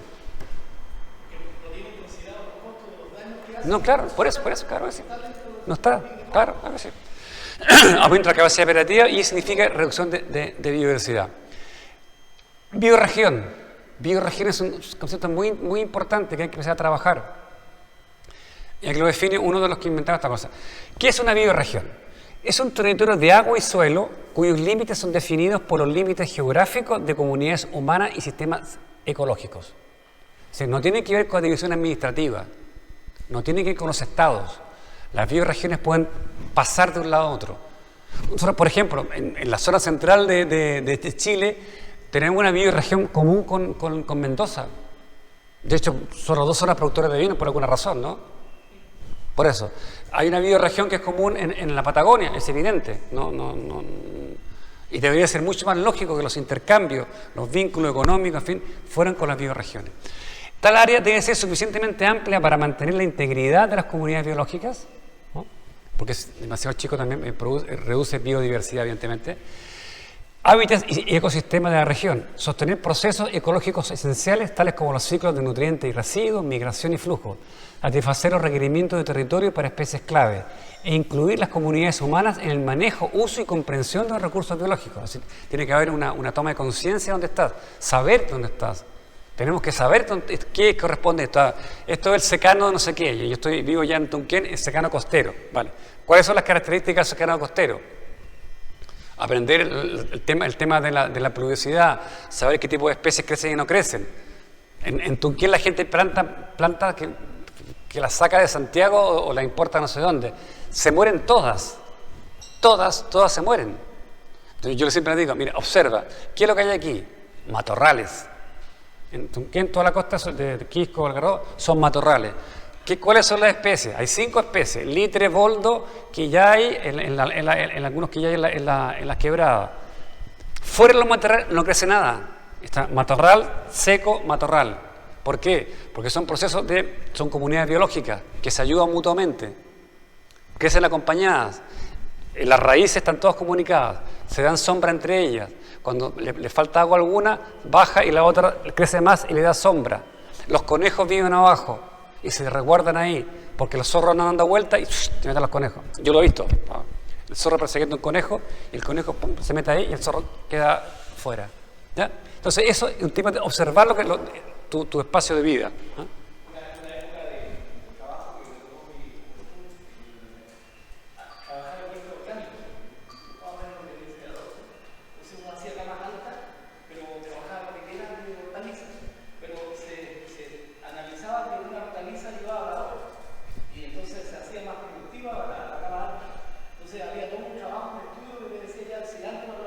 Sí. Y de la selva no puede estar la lechuga. Sí. La idea era rabanito, entonces se iban a llevar los lugares. Sí, está. Ser más productivos. Sí, ya, estamos terminando. Lo último, bueno,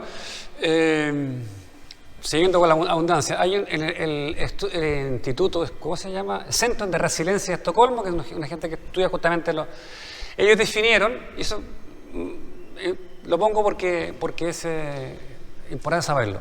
Ellos estudiaron durante muchos años una serie de indicadores de diferentes sectores, áreas cuya transgresión ponía en peligro los procesos biológicos y por ende la supervivencia. Y definieron que eran 9 esenciales para el mantenimiento de la Tierra. Y dijeron que sacaron 9. Y en su época dijeron que 5 de esos ya están sobrepasados. Los 9 son cambio climático, ya lo hemos hablado, acidificación de los océanos. El agua de mar, ustedes saben que está poniendo más ácida, y se pone más ácida, tiene problemas para la recepción solar, toda la cadena al final pasa que los moluscos no producen conchitas. Mira toda la vuelta que se da. ¿no? Le altera la producción de la ¿cómo se llama? La concha. Perturbación del ciclo del nitrógeno y el fósforo. Fósforo y nitrógeno son dos componentes esenciales para el tema de vegetal y en general para la vida, por los procesos de contaminación que producen lo que se llama la eutrofización, por ejemplo, en el caso del fósforo.